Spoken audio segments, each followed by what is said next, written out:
right. Paul, thank you for joining us here today as part of my CISO Spotlight series for my cyber intelligence weekly newsletter. I'm really thrilled to have you as part of this. It's been a great experience interviewing some great CISOs, learning more about them personally and their leadership and work philosophies. And I'm keenly interested in all the unique artifacts you have behind you. And I think we're going to get along extra great here today. And I'm excited to learn more about you. Welcome. Awesome. Thank you so much for inviting me. Appreciate it. Absolutely. If you don't mind, can you maybe, for folks who haven't met you or don't know you, or maybe have followed you on LinkedIn for years and haven't said hello yet or met you in real life, can you maybe give us a real quick background on your career to date and some of the stops you've had along the way on the journey? Yeah. So a little bit about me. Two-time CISO, led four different security transformations. Spent a lot of my time building and fixing security programs inside fast-moving companies. Let's say I've worked in media, insurance, banking, marketplaces, usually at moments of change. Think post-incident, pre-IPO, where trust really matters to the business. Sure. And today, I really focus on business outcomes and make executive decision making at the executive and the board level. Very nice. Now, like most cyber leaders, the journey includes lots of stops sort of along the way. Um, how would you describe your journey? Most likely, knowing you, it did not start directly in security, right? So, how would you describe kind of your unique journey? Yeah, so actually my background is in engineering and in mathematics. I started out kind of doing program management, Lean Six Sigma kind of problem solving. So Nice. that was really the first half of my career. And I met a leader at one of the companies I was with, and he would always put me on the top three company efforts, whether it was a data center migration, if it was marketing just got $10 million, go be the adult supervision on some of these things. If it was a customer sat issue, go work with them for the next 90 days. And then it was a, hey, cybersecurity breach happened. Hey, Paul, can you go and help out over there? Great, we got them in a good place, like completed the remediation. There was some follow-on work, executed on that. Then, hey, next problem, pulled me out, go solve something else. And it was like, oh, another breach, another breach, another breach. Paul, why don't you just go stay over there in security? Then it's like, yeah, let's actually, instead of like plugging all the holes, let's go build out a real program and build it from the ground up is the thought. And that's really where I got my first opportunity to kind of build out a program at scale. I had a lot of great mentors and help along the way. I didn't do it by myself, but learned, and we ended up creating a really good playbook on what good looks like. And I've been putting that to, use ever since. That's amazing. It's interesting how so many of these stories kind of culminate with a little bit of right place, right time, a little bit of creating your own luck, right? By doing some good work, doing some great hard work. Um, and most of the CISOs I've talked to have had sort of that, defining moment when they realize like, I love cybersecurity. This is for me. This is where I want to be. Um, it sounds like, there were some defining to give you that chance, but do you recall the defining moment for you where you felt like, okay, I love doing this. Like cyber is where I want to be in my career. Yeah, actually, funny story. Even when I was helping out on these cyber incidents, I was like, oh, this isn't for me. Like, this is not something I wanted to do. And my wife was like, no, you should really do this. This was like 2012, right? Like, hey, you should really do this. This thing, like, this is going to be a great industry. I was like, nah, I don't, I really don't think so. My VP at the time was pushing me in that direction, and the COO was pushing me. And I was like, I pushed back for about 6 months to a year. Um, Wow. everyone was telling me that I thought very highly of, that I should go into this kind of path, and I just resisted. And I finally said yes, like reluctantly.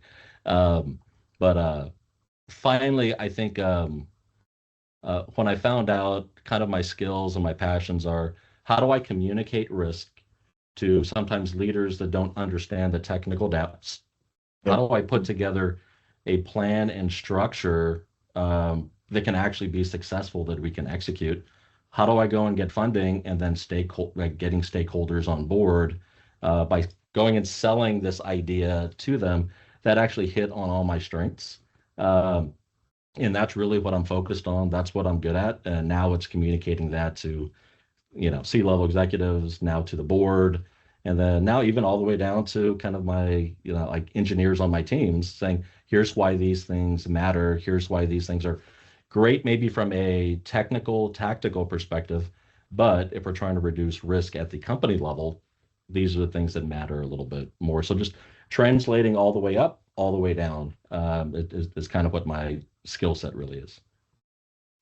that's amazing. I mean, that's a risk-minded mindset. That's a leadership mindset. It's part and parcel of both of those in my mind. And I believe security leaders often have to evolve fast, right? Sometimes faster than the organizations they serve. There's a lot of change happening in this industry. Um, you know, at, were there moments in your career where you learned you had to evolve faster than you originally, you know, thought, right? And how did you change your line of thinking, and how did you um, make sure that you had your head on a swivel, so to speak, and evolved quickly? Yeah, I think when I was first getting started, I thought cybersecurity was all about the controls, all about the tools, all about the process. Yep, And I was so focused on executing the plan, making sure everything in the plan was all green. Awesome, let's focus on this. And I really did not focus on relationships very much. It was all about, how do I get things done as quickly and as efficiently as possible. And sure, what I found out a little bit later on is, like, you know what? The relationships actually matter more than the outcomes. Because there's going to be another vulnerability next month, and another one after that, and another one after that. There's going to be another audit finding. There's going to be another something. And this is where relationships really come in. How do you focus on the right goal, on the right outcome, not so much on the red, yellow, and green is the thought. And I think that took me a couple times to learn. Some people learn quickly. Maybe I learned a little bit yeah. slower in that regard, but then those lessons really hit true, and that really goes into my leadership philosophy and how I approach things going forward now. Yeah, I love that. I think no matter what position we're in, those human relationships matter, right? No matter what company you're in, there's people behind those, right? And they have personal goals, they have professional goals, and everyone's trying to achieve those. And um, sticking to a script and trying to hit all the technical milestones always makes a lot of sense, as long as you're doing it for the right reasons and it makes good risk sense. But yeah, to your point, learning that you can't uh, ignore the relationships, and you've got to really earn the trust of your colleagues up and down the chain, up and down the ladder, right? That's Equally. right. Yeah, yeah. Security is definitely a team sport, and if you don't bring people along, you're not going to win, right? And as you said, No those doubt, relationships matter just as much as the architecture. So. no doubt. Was there like a moment when that hit you, like a moment that kind of left like a scar, so to speak, or a professional scar that you can point back to, like, okay, man, it really hit me in this moment, or anything you'd care to share? Yeah, it was a couple companies ago. We had this Thursday afternoon vulnerability management meeting, and Okay, I just hate it because it was Thursdays right before lunch. So it's like it's that meeting every week where you're just like, ugh. And it wasn't just me that would go into that cringing. It would be the other stakeholders as well. And sure. it was just it was very combative. It was like, we would say these are things you need to do. They would say we have other priorities. I look back at that now and I'm like, man, we just were not listening. to the stakeholders at the time. And it took us about 6 to 12 months to really find out we need to really turn this around and figure out how to solve this a little bit better. We started to partner, and then we would jointly escalate up together saying, hey, maybe we can't remediate all vulnerabilities. Maybe they can't do everything on the roadmap. Here are some trade-offs that we can make. Here are some risks that we can accept. And that was huge for us, making that big step forward and saying, hey, we can be accountable for some of these things. Let's figure out what's doable is the thought. So Love it just that. Yeah, it sounds like you turned that relationship around and made it more of a true partnership than a like kind of one way, it's this way or the highway, right? Which I think, it's tempting sometimes to fall into that trap because you could point to empirical evidence in a lot of cases that say like this is this, CVVS score and this is why this is the most important thing. And, you know, um, sometimes dying on that hill is not the best strategy, right? yeah, agreed. 100%, 100%. Absolutely. Um, so shifting some thoughts, Paul, to some of the security landscape today. Um, Mhm. the security world is filled with lots of hype, lots of hope. And Yes. Yeah. in a lot of cases, we still see like, hey, just doing the basics really well can keep you 80% ahead of the curve. Mhm. Um, from your perspective, I love to ask this question. To you, what is the one like more overhyped things in cybersecurity today? Yeah, yeah. I have a couple. I have a couple hot takes for you. One is Nice. chasing tools, chasing trends, without fixing the fundamentals. Everybody thinks that the next new startup is going to go fix everything with their organization. No, sometimes just focusing on the fundamentals is the right thing to go do. Once you get that right, then you can look for those next solutions. So I'd say that's number one for me. The other one is, definitely AI, zero trust, whatever buzzword kind of everyone is using these days. And they definitely have their place, but it's overhyped, overused, way, way, way too much. Um, and what's not always interesting or fun or, is like asset clarity, ownership of the assets, accountability, you know. Everyone wants to talk about some of the other pieces. So I think that's like, to me, those are the things that are most overhyped. Um, what's underhyped, I guess, is like another, like maybe alternative to look at it. Yeah. Decision latency. How do companies make decisions, security teams make decisions faster? Sometimes we know what we need to go do. It's just hard to go do that, or we have to get the right people bought in. Go have those tough conversations. Like, go make the decision and then move on to the next one. A lot of times we'll sit on that risk a little bit longer than we should. And Yeah. by the way, that doesn't cost any money, doesn't cost any time. Just, so back to decision latency, I think is something that is underhyped. How do you cut down on that? I want to stick on this point for a minute because I think it's a brilliant one, Paul, and I appreciate you bringing that up. I'm curious, how do you get your teams to have more of a bias for action? Because it sounds like that's what you're trying to inspire, right? Instead of like, let's stop debating this for weeks and months on end, and let's stop planning and start doing and act. How do you inspire, or how have you inspired action? Yeah, I think you have to have a couple of mechanisms in place for it to work. It doesn't just happen. Can you articulate the risk in detail? Meaning, do you have the right data, the right telemetry, the right structure to create like the proper risk conversation? Sure. The other piece, do you have the right stakeholders and executive leadership that support the right decision making? Meaning, a security team or the CISO is not going to accept every risk that's out there, but let's go have tough conversations. That means things in the roadmap may have to slip. There's maybe resources that have to be put on it. Maybe there's dollars. That's because there's no other decision. And if that's not approved, right, it's hard for the security team to go and have that bias for action. So those right mechanisms have to be in place. The right culture has to be in place as well. And then if so, you can get those decisions from months to weeks to days is kind of the thought. So Yeah. Yeah, it sounds like adding clarity, uh, having the right stage gates to focus on decision points and presenting that information in a clear and concise manner can lead to faster action. I love that. 100%. Yep. Amazing, amazing. Um, I would say modern security teams, there's a lot of talk around, um, burnout. Quite frankly, I think when you have great people and they're fighting a unfair fight at times, there's never an end of like things to improve upon or things to do or projects to take on or things to learn, right?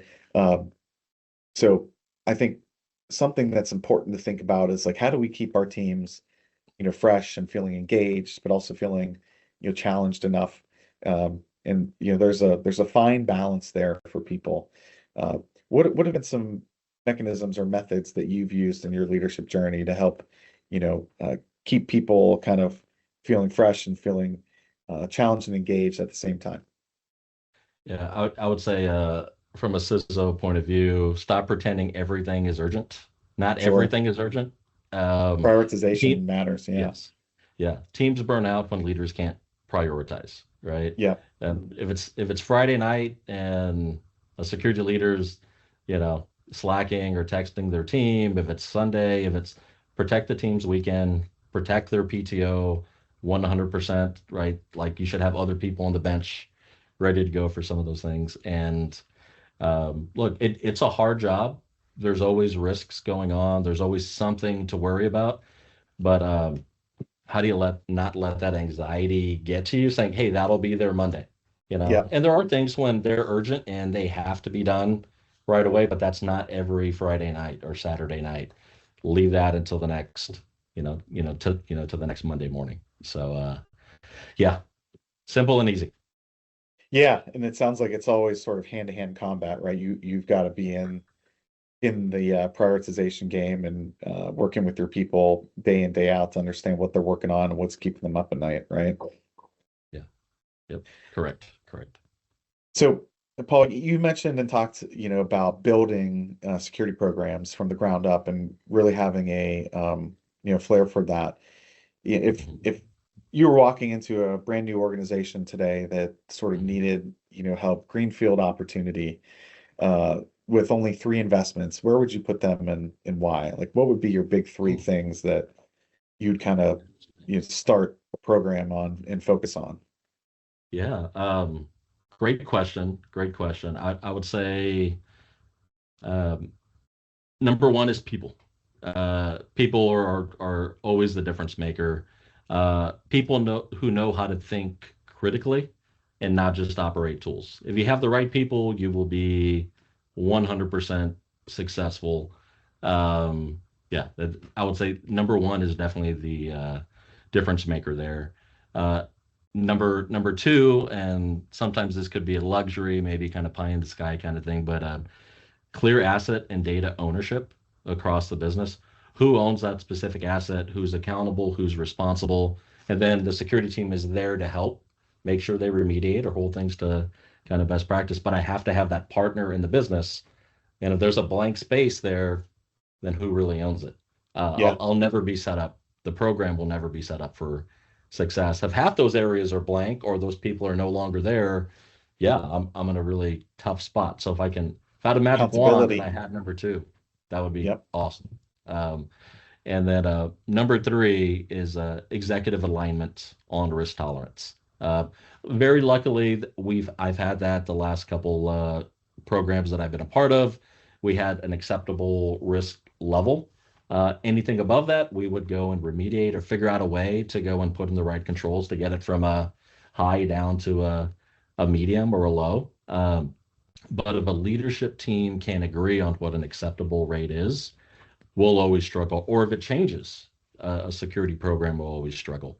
So I think if you have those three, those are kind of like foundational type of pieces, and then you can obviously layer in your threats, your controls, your tools, your process, your everything else. But if you have one, two, and three, I think you're set up well for success. Yeah, I would agree. And I love how you started it with people. It's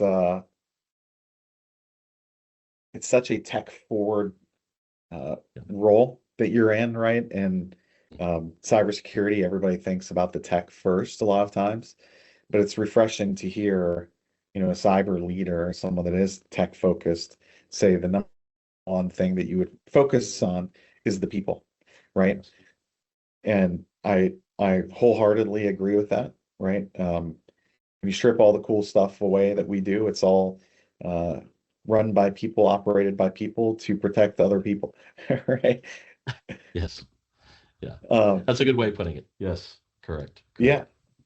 So I love that, and thank you for sharing that. Um, so something I like to ask, there's a lot of younger professionals in the field that subscribe to this newsletter and that want to hear some of these thoughts. And if you had to describe maybe what a common misconception of what being a CISO actually means or what it actually entails to a younger professional that aspires to potentially be in that role one day, what would you tell them? Like what's a common misconception? Yeah, I think it depends on the organization that you're a part of, and I think there's maybe some CISOs that may agree or disagree with this, but I would say number one, it's not necessarily a technical role. It's a leadership role. Um, I spend the majority of my time influencing, negotiating, explaining, than actually configuring or building Sure. anything. A large part of my time is coaching my very strong VPs and directors, under me, and helping them get to the next level in their career, right? Or coaching those like first time managers. So yeah, most people think it's technical reviews, it's this, and there is that, and there are things that I'll lean on in my past experiences that will help the team, but it's a lot of the other pieces that I think a lot of maybe junior engineers wouldn't see from a CISO. So Yeah. Yeah, I love the way how you frame that. A lot of the technical experience could absolutely set the foundation, for a role like that. Um, but over time, that seesaw kind of definitely shifts more into that leadership side of the house, the managerial side of the house, uh, the business hat, right? Understanding, the X's and the O's and the P and L and what affects that for yeah. sure. Yeah, I Um, would say my last role was a 100+ organization. That's where you really focus. If you're in a group where it's like 8 people or 10 people, probably not as much, right? But sure. it kind of depends what organization you're in. Yeah, no doubt. No doubt. Amazing. So a fun question I've really got a kick out of asking, uh, if you if you could put a sign on a billboard for every new CISO that had to pass that once a day for them to read and remind them of something, what would be your Oh, wow. sage piece of advice or something funny or whatever you want to say? What would you say? Oh, let's see. Um, You don't get credit for being right. You get credit for outcomes. Wow. Or maybe Yeah. something, clarity beats control, maybe is another way. But a lot of times, I don't know, as engineers, we want to be right. We've done the math, we've done the analysis. Nope, this is the answer. There's no other way about it, but that's a very one-dimensional way to look at it. Like I said Right. before, we're playing a team sport, and it's all about outcomes and relationships at the end of the day. It's not about who's right and who's wrong. Like I said, it took me longer than it needed to for me to learn that lesson. So Yeah, and in fact, I mean, you're not right unless you can also convince the right people that you are, right? correct. Yeah. You could be right in your own mind and, right versus what other people have as perception of the issue may not be, right to them, and you have to convince them of that, right? So that Yeah. that's a big part of it. Everybody um sometimes I would say likes to think like, hey, sales is not part of a cyber role or a CISO role, but really sales is part of everything you do day in, day out. Even if it's selling your ideas or selling your Yeah. risk tolerance thoughts on something, right?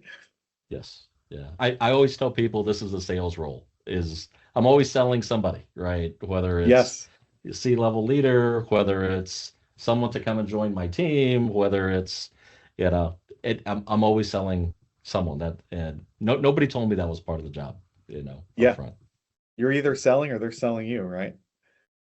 That's true. That's true. Yep.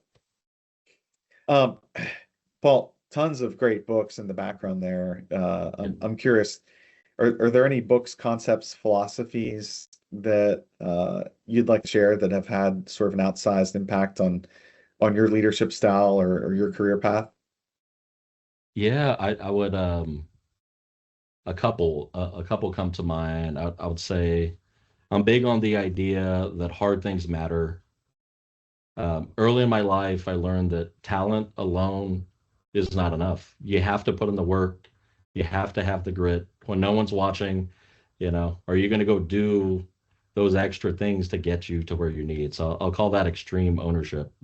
Most people probably read that book, but you know, throw a little empathy in there as well. But yeah, talent is definitely not enough. I I love that, and that resonates so deeply because I see you have some MJ in the background right now. Right now, I'm listening to "Winning" by Tim Grover, who is Michael Jordan's personal trainer for many decades. Ah, And I think what you said, resonates deeply, right? Talent alone cannot lead to winning. And some of the greatest of all time, like Jordan, like Kobe, and others, had a unbelievable work ethic on top of their talent to get it done. And we see it all the time, right? Where professionals in the field that seemingly have all the talent, or you know, lots of sports players that seemingly have all the talent, mhm. but don't have the work ethic, and you kind of need both of those sides of the equation, right? Yes. Absolutely, absolutely. I do not have that book, but I'm putting it on my list. So you said winning? Yes, but Tim Grover, Awesome. it's fantastic. Tim Yeah. Grover. All right. I mean, just the stories in that book alone are worth the listen. Like the stories of him, coaching or training MJ in the early days. It's Awesome. remarkable. Yeah. Very cool. Very cool. Um, and Paul, you've mentioned this as we've been speaking, but I'm sure you've worked with so many talented leaders and mentors and a Mhm. lot of great folks in the industry. Um, like most of us, if we've gone anywhere in this industry, we've been blessed to do it with some other greats and mentors that have helped us come this far. Is there anyone that you would like to thank or show gratitude for, or someone you would like to give a little shout out to? Yeah, I would say Chris Goodwin. We partnered together at StockX. He was kind of my deputy, like deputy CISO. He yeah, we definitely handled some of these harder problems together. Built the program up from day one. So yeah, the program wouldn't be in the place it is today without him. So Amazing. yeah, just yeah. I love that. I love that. Well, I'm sure he'll be thrilled to hear you give him the shout out. So, Yes. Yep. well, Paul, it has been tremendous having you as part of this Spotlight series. It's been a whole heck of a lot of fun getting to know a little bit more about you and your leadership style and approach to things and your philosophies. And really want to just say thank you for sharing everything that you've shared here with us today. Dan, thank you for the opportunity. I appreciate it. Love the questions. Very thoughtful. And yeah, thank you again for the invite. Appreciate it.